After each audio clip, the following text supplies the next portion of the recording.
What if the reason most people struggle to get others to follow them, buy from them, or believe in them has nothing to do with what they're doing and everything to do with where they're starting? Think about that for a second. You could have the best product in the world. You could have a perfectly rehearsed pitch. You could have a resume that makes people's jaws drop. And still, something is missing. People listen politely, they nod, and then they walk away. Not because you said something wrong, but because you started from the wrong place. There is a pattern, a hidden pattern that separates the people who inspire us from the ones we simply tolerate. A pattern that explains why some brands make us feel something and others just fill a shelf. A pattern that explains why certain leaders make us want to run through walls for them, while others can barely get us to show up on time.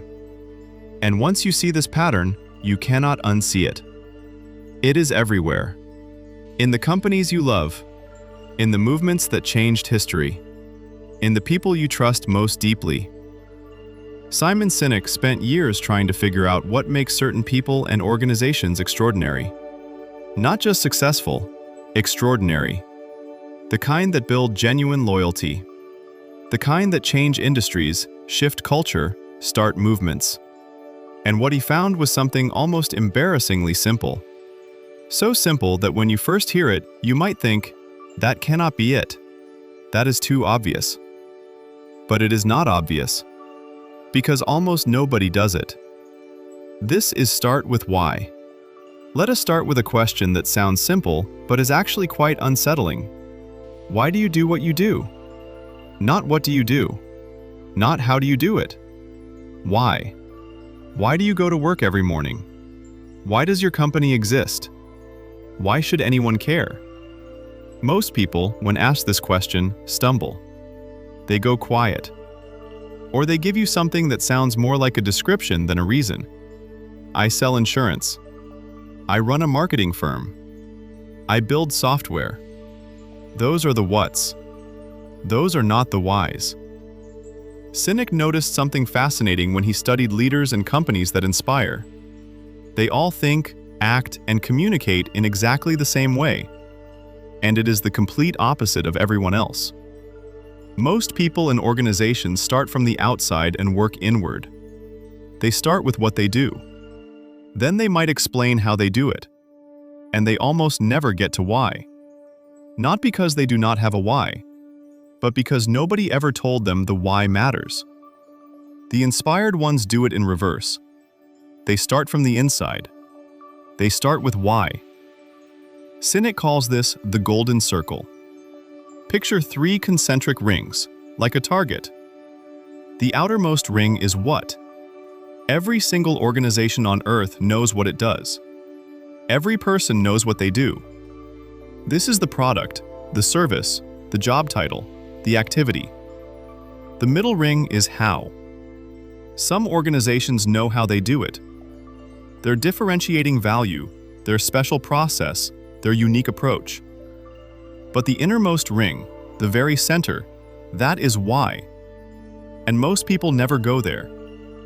The why is not about making money. Profit is a result, not a reason. The why is the purpose, the cause, the belief. It is the reason your organization exists beyond making money. It is the reason you get out of bed that goes deeper than the paycheck. Here is where it gets interesting. Sinek wanted to know why starting with why actually works on a biological level.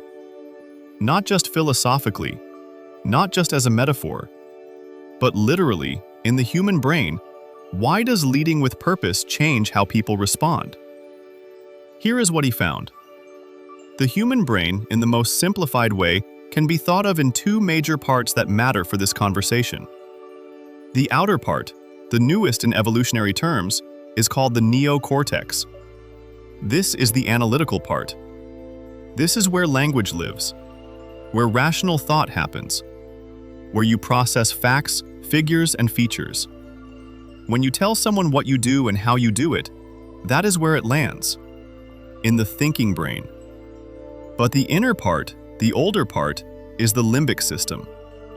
This is where feelings come from. Trust, loyalty, gut feelings. The sense that something just feels right. This part does not process language. It cannot really articulate why it wants something. It just knows. And here is the critical thing. This is also the part that drives behavior. Think about the last time you made a decision that you could not entirely explain. You just felt good about it. Maybe it was a job offer that looked risky on paper, but something in you said yes.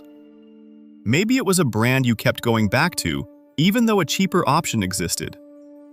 Maybe it was a person you trusted from the moment you met them, and you could not quite put your finger on why. That was your limbic brain. That was your why at work. When you start with why, you speak directly to that older, deeper part of the brain. You bypass the rational filter and connect with the feeling brain first. And then the rational brain finds reasons to justify what the emotional brain already decided. This is not manipulation. This is just how humans are built. Now let us make this real. Think about Apple. Not the Apple of today necessarily, but the Apple that Steve Jobs built into a cultural phenomenon. Let us say Apple communicated the way most companies do. Most companies start with what? The pitch would sound something like this. We make great computers. They have beautiful design and are simple to use. Want to buy one? That is fine. That might move some units. But now listen to how Apple actually communicates. We believe in challenging the status quo. We believe in thinking differently. The way we challenge the status quo is by making products that are beautifully designed and simple to use. And we happen to make great computers. Want to buy one? Feel the difference? Same company, same products, completely different entry point. One starts with what? One starts with why. And the one that starts with why does not just sell computers. It sells belonging. It sells identity. It sells the feeling of being the kind of person who thinks differently.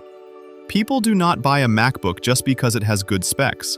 They buy it because it says something about who they are, because the why resonated with something inside them first. And that is why Apple was also able to sell music players, phones, tablets, and watches, and have people line up around the block for each one. If Apple had only sold computers, if they were just a computer company, none of that makes sense. But Apple is not a computer company at their core. They are a company that believes in challenging convention and making things better. The computers were just one expression of that belief. That is the power of a clear why. Now here is where things get really interesting. Let us go back about 100 years, to a race that was happening quietly in America, a race most people have forgotten about. At the turn of the 20th century, the US government funded a man named Samuel Pierpont Langley to build the first flying machine. He had everything going for him. He had a prestigious position at the Smithsonian Institution. He had government funding, roughly what would be $50,000 today. He had the best minds of the era working alongside him. He had connections. He had media coverage. The New York Times followed his progress. Everyone expected him to win. At the same time, about 100 miles away, two brothers from Dayton, Ohio, were working on the exact same problem. Wilbur and Orville Wright. They had no government funding, no prestigious backers. They funded their work through the profits from their bicycle shop. Their team was a handful of local men with no advanced degrees. The New York Times was not following them. Almost nobody was. On December 17, 1903, the Wright brothers flew at Kitty Hawk. It was the first successful powered flight in human history. And when news reached Langley, he quit. He did not try to iterate. He did not push forward. He just stopped. Because, as Sinek points out, the goal was never the flight for Langley. It was the money, the fame, the title of being first. When the possibility of that was gone, so was his motivation. But the Wright brothers, why did they keep going when everything was stacked against them? Orville and Wilbur believed, truly believed, that if they could build a flying machine, it would change the course of the world. They were not chasing fame or a government contract. They were driven by a cause bigger than themselves. Their mechanics, their bicycle shop workers, followed them not because they were paid extra. They followed because they believed what the brothers believed. That is a why. That is a why so strong it powered invention against all odds. And here is the thing Sinek really wants you to sit with. The Wright brothers succeeded not just despite their lack of resources, but partly because of what they had instead. They had belief, they had purpose, and that belief attracted people who shared it. When your why is clear and genuine, it pulls in the right people not through incentives but through resonance. Let us talk about manipulation versus inspiration, because these two things get confused constantly in business, in politics, in parenting, in leadership. And the difference matters enormously. Manipulation is using external tactics to influence behavior. Price promotions, fear, social pressure. Buy now before the offer ends. Everyone else is doing it. You do not want to miss out, do you? These things work. In the short term, they absolutely work. Drop the price and sales go up. Create fear and behavior changes. Apply peer pressure and people comply. Nobody disputes this. But here is the cost. Every time you manipulate, you have to keep manipulating. The customer who bought because of the discount will wait for the next discount. The employee who stayed for the raise will leave the moment someone offers a bigger one. The voter who was motivated by fear will lose interest when the fear fades. Manipulation builds transactions. It does not build loyalty. Inspiration is different. Inspiration starts with why, and it attracts people who believe what you believe. Those people do not need to be manipulated into staying. They want to stay. They tell their friends. They give you the benefit of the doubt when you make mistakes. They become advocates not because you paid them to, but because your cause is their cause. Sinek uses a perfect example here. Think about how airlines sell seats. Most airlines compete primarily on price, and sometimes legroom, and maybe a free bag. These are all rational incentives, and passengers respond rationally. They choose whoever is cheapest or most convenient for that trip. There is very little loyalty. People say they fly Southwest or United, but they just mean that airline was the best option today. Then look at something like Southwest Airlines in its early days. They were the underdog, the airline that was fighting to survive against giants. They had a clear why: to give ordinary people access to air travel that was previously only for the wealthy, to democratize the sky. Their people believed in that mission, and they created an airline with a culture and a loyalty that the bigger airlines could not match, not because of the price or the legroom, but because of what Southwest stood for. Now here is a question worth sitting with for a moment. When was the last time you chose something? A product, a job, a friendship? Not because of what was being offered, but because of what it meant to you. Because something about it just felt right. Because you felt like the people behind it believed something you believed. Take a second with that. Because that feeling, that pull towards something that just resonates, that is you responding to someone else's why. And the goal of everything Sinek is teaching is to help you become the one who creates that feeling in others. Let us talk about Martin Luther King Jr. for a moment, because Sinek uses this example brilliantly. On August 28, 1963, somewhere between 250,000 and 500,000 people gathered in Washington, D.C. It was the March on Washington, one of the defining moments of the American Civil Rights Movement. People came from all over the country. They came on their own time, at their own expense. No one was forced. No one was paid extra. They just came. Why? Why did so many people show up for a cause that had real personal cost? Some of these people risked their jobs, their relationships, even their physical safety. Here is what Sinek points out. Martin Luther King Jr. did not send out a marketing newsletter. He did not create a promotional event. He gave a speech that started from the deepest why imaginable. He did not say, "I have a plan." He said, "I have a dream." He did not describe a policy platform. He described a world he believed in, a world grounded in a belief in human dignity, equality, a better future. And the hundreds of thousands of people who showed up were not there for King. They were there for themselves. They were there because his belief reflected their own belief. King gave them a way to express what they already felt. That is the power of starting with why at the highest level. You do not create followers. You reveal to people who are already aligned with your belief that they have a home. You do not own the movement. You start it. And notice something Sinek says that is quietly profound. There were other civil rights leaders at the time. Other brilliant, passionate, articulate people fighting for the same cause. But they did not start the movement King did. Not because they were less intelligent or less committed, but because King was gifted and disciplined at starting with why. At making the cause the center of gravity, not the tactic, not the plan, not even himself. Now let us go back to the practical world, because this is not just for presidents and world leaders. This is for anyone building anything. Sinek introduces a concept called the law of diffusion of innovation. You may have seen this model before in a different context, but the way he uses it changes everything. The idea is that when any new product or idea enters a market, it moves through different groups of people at different speeds.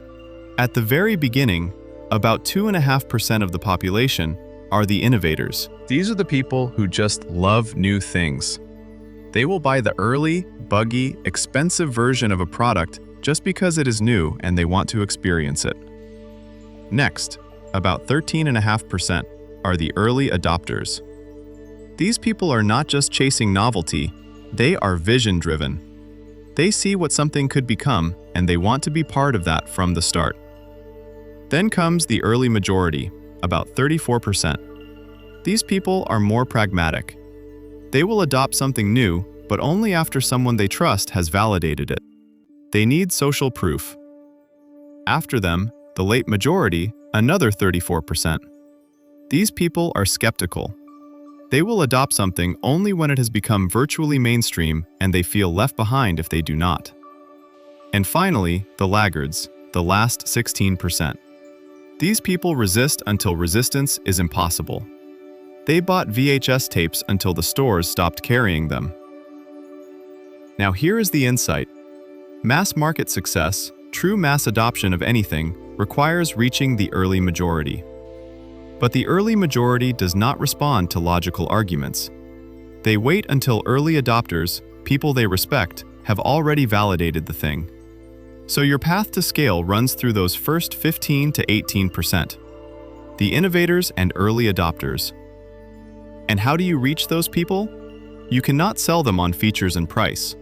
They are not waiting for the best specs. They are waiting for something that resonates with what they believe. They are looking for a why that matches their own. When you start with why, you do not try to convince everyone.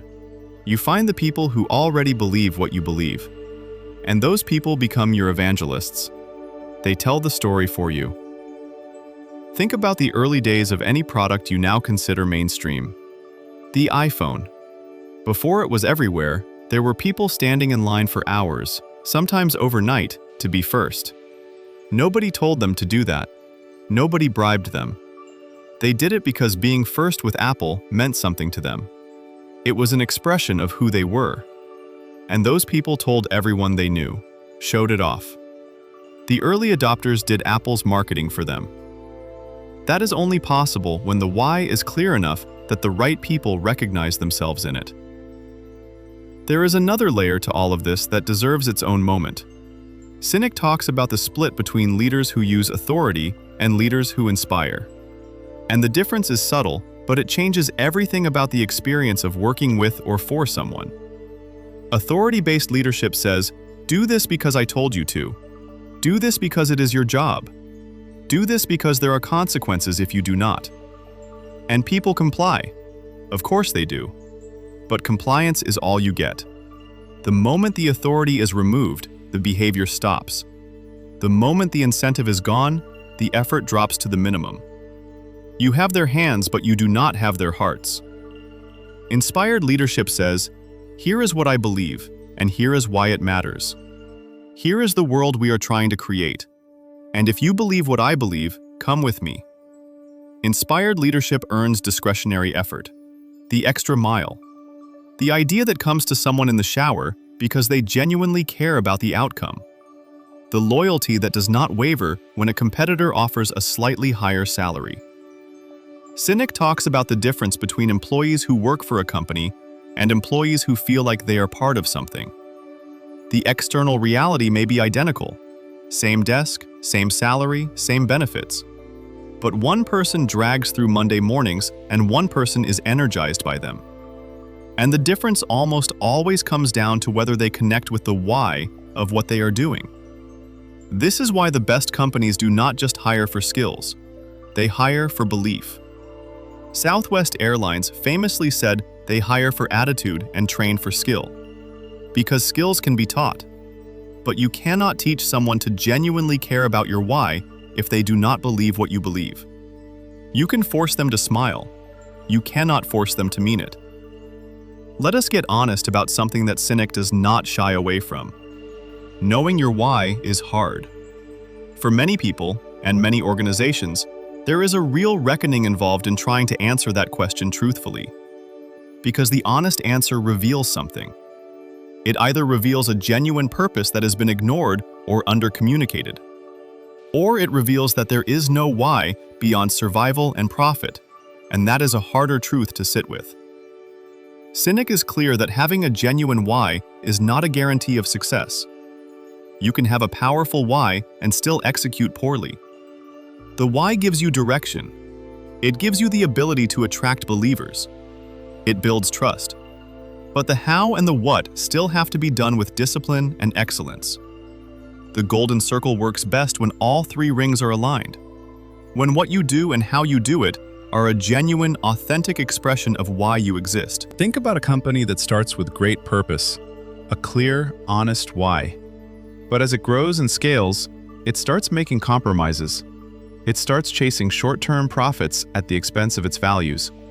It makes decisions that make financial sense, but feel wrong to the people who believed in the original mission. What happens? The early adopters feel betrayed. The loyal customers start to drift. The best employees start leaving. The why has been abandoned, and people can feel it, even if they cannot always articulate what changed. This is not hypothetical. You have watched it happen. You have watched beloved brands lose their soul and wondered what went wrong. The product is still fine. The price is still competitive, but something is missing. The why got buried under the what. The reverse also happens. Companies that rediscover their why after years of drifting often experience remarkable turnarounds. Because people are hungry for something to believe in. Give them an honest, clear, genuine why, and they will rally. Not because you convinced them, because you reminded them of something they already wanted to feel. Let us talk about trust, because trust and why are deeply connected in Sinek's thinking. We extend trust to people and institutions when we believe their intentions are aligned with ours. Not when they have the best credentials.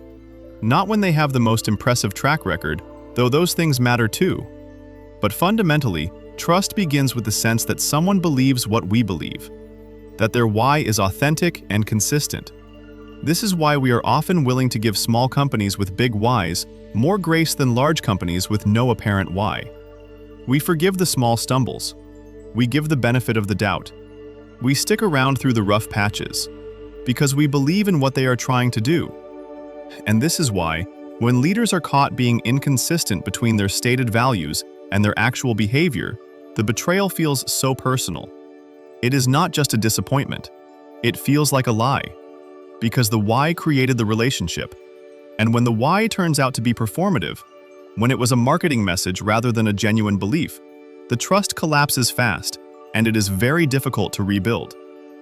Authenticity cannot be faked long-term. That is one of the things Sinek is most emphatic about. You can copy someone's what, and you can reverse engineer someone's how. But a why cannot be borrowed. It has to come from a real place, from actual belief. And people, especially the early adopters, the people who will carry your message forward, are extraordinarily good at sensing when the why is genuine and when it is a story someone wrote in a marketing meeting. This has implications for how you live, not just for how you do business. On a personal level, starting with why means doing the internal work to understand what you actually believe. What genuinely matters to you? What kind of world you are trying to contribute to? What it is about your work that gives it meaning beyond the money. And then living from that place. Making decisions from that place.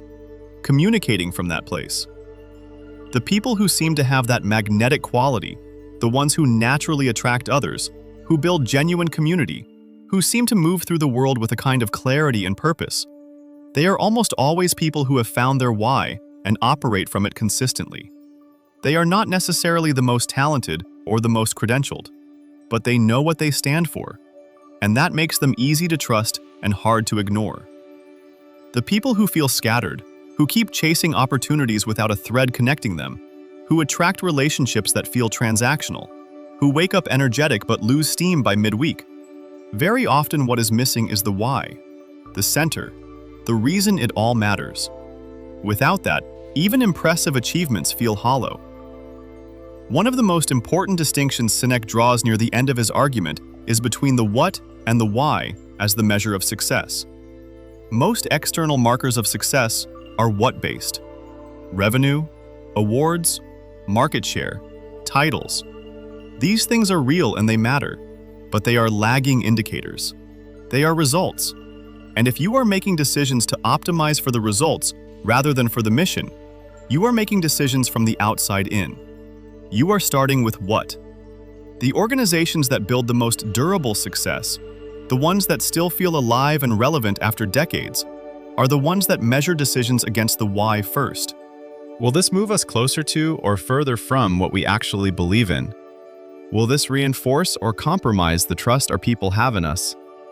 Will the people who chose us because they believe what we believe feel more connected to us after this decision, or less? When the what starts driving the what, when the results become the only compass, you lose the why.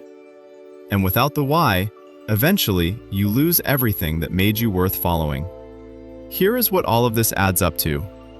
Sinek is not just giving you a framework for branding or leadership communication, although it absolutely works for both. He is making a deeper argument about human nature, about what we are actually looking for in the things we choose, the people we follow, the work we commit to. We are not purely rational creatures looking for the best deal. We are meaning-seeking creatures looking for something to believe in. Something that connects. Something that tells us who we are and where we belong.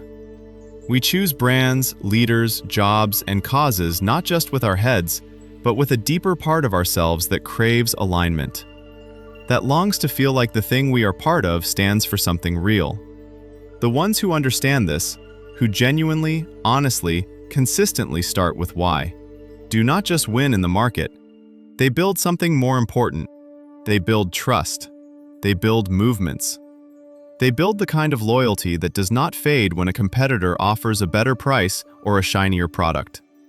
And the ones who never find their why, who operate purely from the outside in, who lead with features and promotions and credentials, they might succeed.